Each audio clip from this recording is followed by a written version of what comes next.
pensare, ma perché non vuoi capire? E se non ci dena sta amore.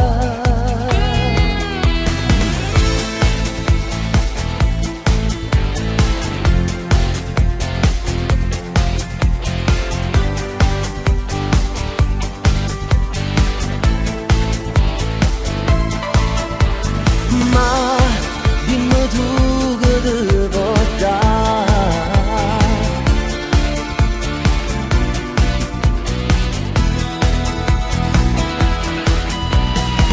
Non ti può innamorare e se non lo può fare è già scusato, ti può dare mezz'ora no.